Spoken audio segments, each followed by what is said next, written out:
Shalom sahabat yang terkasih dalam nama Tuhan Yesus. Puji Tuhan kita bertemu kembali dalam kasih-Nya. Jujur sahabat, saya sangat diberkati sekali mengenai perang salib yang disampaikan oleh Romo yang akan kita tonton videonya.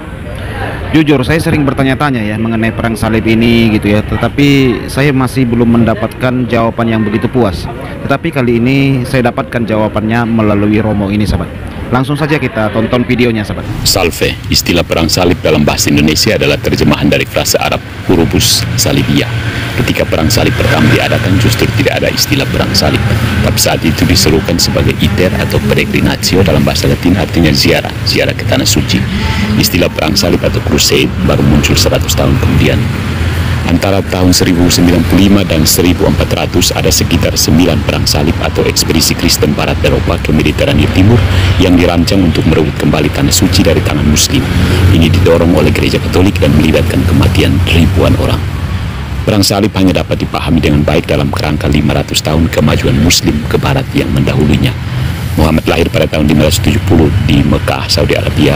Pada tahun 630 dia memimpin 30.000 tentara untuk menaklukkan Mekah.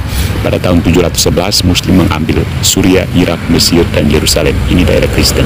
Pada tahun 732 mereka telah menginvasi Spanyol dan dikembalikan ke Tours, Prancis oleh Charles Martel. Pada tahun 846 mereka menyerang daerah-daerah terpencil di Roma.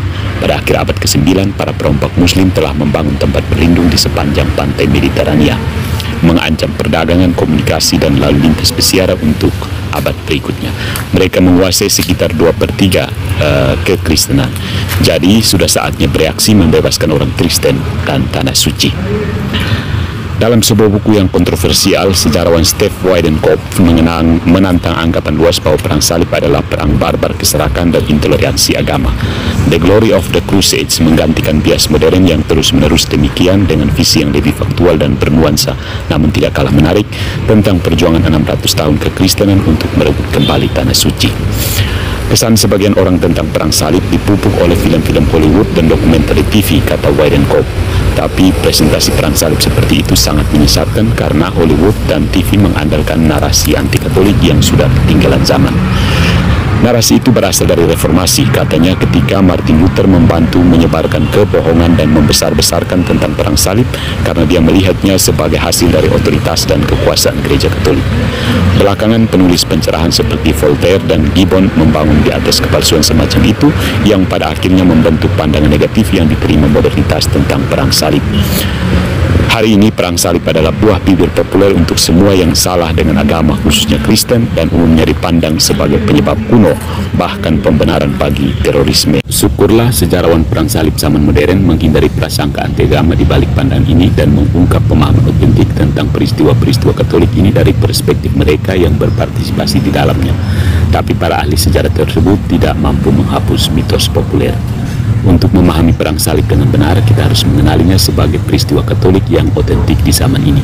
Ini tidak berarti bahwa setiap orang di abad pertengahan adalah orang suci atau bahwa masyarakat itu sempurna, tetapi itu adalah era di mana orang membuat keputusan hidup yang radikal seperti melakukan perang salib karena iman mereka kepada Yesus Kristus dan gerejanya. Dunia sekular humanis modern yang kurang beriman berjuang untuk memahami pandangan dunia religius yang otentik pada periode abad pertengahan dan begitu cacat ketika mencoba memahami perang salib.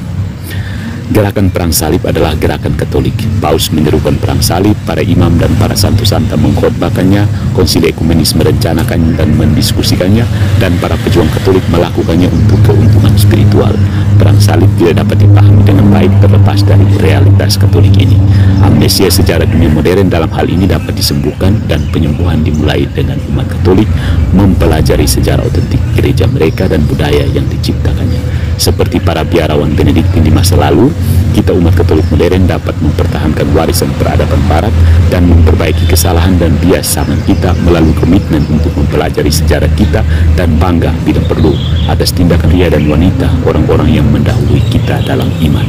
Ya sahabat yang terkasih, kita jadi tahu ya, termasuk saya jadi cukup puas sekali penjelasan Romo ini. Kita jadi tahu sahabat, ternyata perang salib itu adalah sebuah kata atau istilah yang disematkan kepada para pejuang-pejuang Kristen yang ingin merebut tanah suci, karena memang dikuasai pada masa itu sahabat. Bahkan Eropa, Spanyol dan yang lain-lainnya memang sempat dikuasai Dan istilah perang salib itu memang disematkan kepada kekristenan untuk menjatuhkan nama kekristenan yang dijuluki sebagai agama kasih, agama yang mengampuni.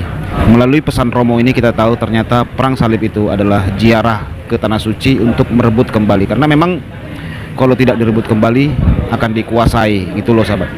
Jadi terima kasih Romo sudah menjelaskan hal ini. Ya, saya sangat diberkati Romo. Terima kasih. Tuhan Yesus memberkati kita semua. Shalom.